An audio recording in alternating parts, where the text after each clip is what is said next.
Where's the trailer park project at?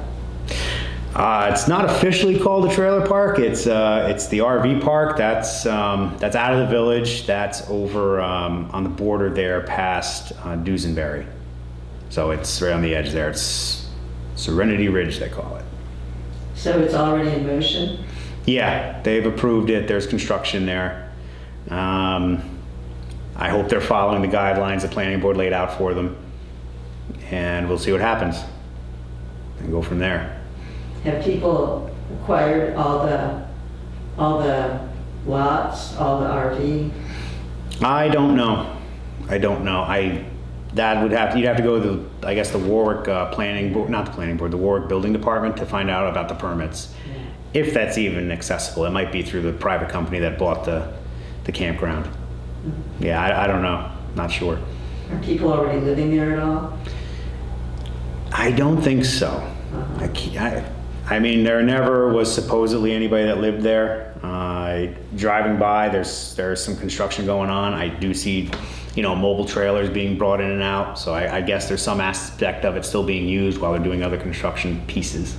How are the neighbors doing with what's going on there? Cautious. They're kind of just waiting to see what this ultimately becomes. Mm-hmm. And I think that was always a primary concern.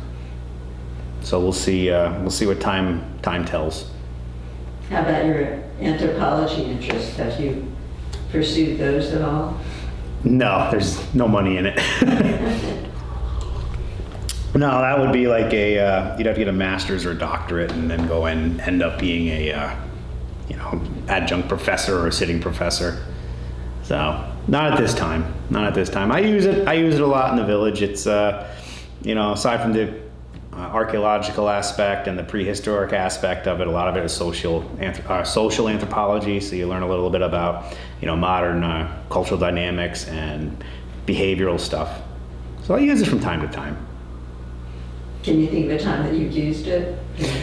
I took a class about body language, so I can somewhat confidently know a person's demeanor, even if they aren't verbally expressing it.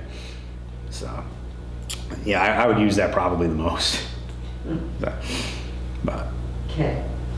I guess I do have one question, maybe about commercial development in terms of things like grocery stores or access to food. I guess in because we have the ShopRite and Price Chopper. Yeah. Yeah, but is there anything coming here or any other businesses that might be? We're always open to businesses to come and invest in the village. The biggest issues are the locations. We have reached out to Alti, a couple other chain marts and stuff that are small grocery stores. The biggest issues are floods, flood zones. The village, sadly, the chunk of it is flood area. So for an investment like that, they kind of balk away from it. But we do have enough people that go through on a daily basis where it would be an interesting location. It's just how do we find a property that works for them. I guess another question, you mentioned the flood zone aspect, with things changing in terms of climate change. Mm-hmm. Have you seen an increase in flooding, a decrease in flooding, or how do you see that becoming an issue in the future? I've seen an increase in excessive rainfall in a really short amount of time, which does lead to flooding. I have never seen it as bad as the 2011 flood, Irene, and that back-to-back storms where the entire village was basically underwater. Right. Where you come into where Central Deli is and the Quick Check, that was all underwater and it went out towards Maple Avenue. I've never seen that. Some of the senior people that lived in this area, they haven't seen that since the 50s. I do see with our infrastructure, when we do get the high volume water, it does damage our drainage systems. If we have any areas that get hit too hard, it will cause ruptures and damage. So I do notice that. One thing we try to actively do is keep our streams clear. So when it does flood, there's no debris to jam it up, because that was, when you talk to enough people, that was one of the issues that flooded. They got clogged up and the water just came too fast and they couldn't do anything about it. So you would go on to, you'd have to go, it's privately owned property and you would maintain the stream? We try to do an easement. Yeah. A lot of things we do now are easements. And then, I guess there's a state law where you can, if you go down the stream, it's navigable.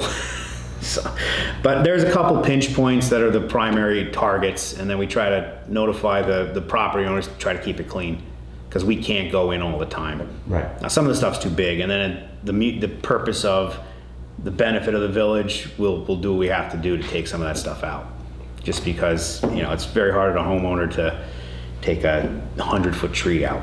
Right, so it's not is it the homeowner's responsibility, or it falls on the? There's nothing set, there's nothing by law. It's more we notify and go, hey, we did a survey, or we did an analysis, and we have debris in your area that needs to be removed, otherwise you can promote flooding. So we try to control that as best we can. And if they don't address the problem, would the village intervene or offer to help? We haven't had those issues yet with any people against it. I mean, people understand, I don't want my property damaged. I don't want to have my house, ruined. So everybody's pretty receptive and active on it. I think it's just, we live in a society in a day and age now where it's so easy to just, the days roll by and people forget, and it's like, as soon as you point it out, they go, oh yeah, and then they'll take care of it.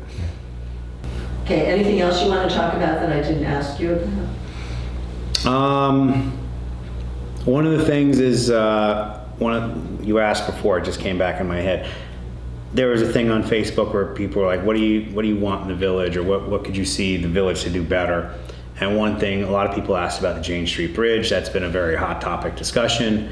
The town does have funding for it through grants. Last I checked and heard, they hired a company, an engineering company, to design plans, and they're projecting it to be done by 26. The end of 26 or end of 26, early 27, the latest. So hopefully they stay with that timeline. If they can speed it up, that'd be even better.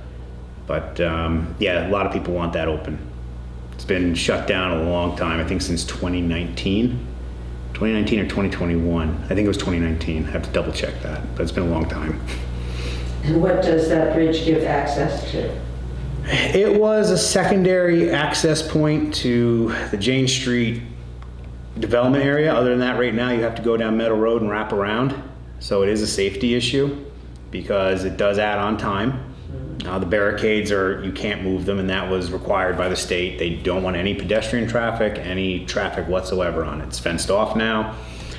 So just for safety, we're very focused on making sure that we have 2 access points to every area. It's just an emergency, you have the ability to get to where you need to go.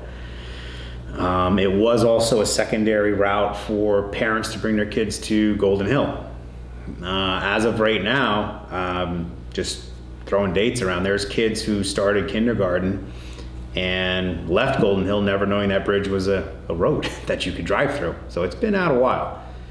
And it's something we've been fighting very hard to get done, and it's happy to see that there's a light at the end of the tunnel. So that, I think as of right now, I'm trying to think of anything else to add. It's one of those things you start having conversations, and over time, another thought pops in your head. But I think that's it. I think we're good. All right, thanks very much, Dan. Welcome. No, thank you guys.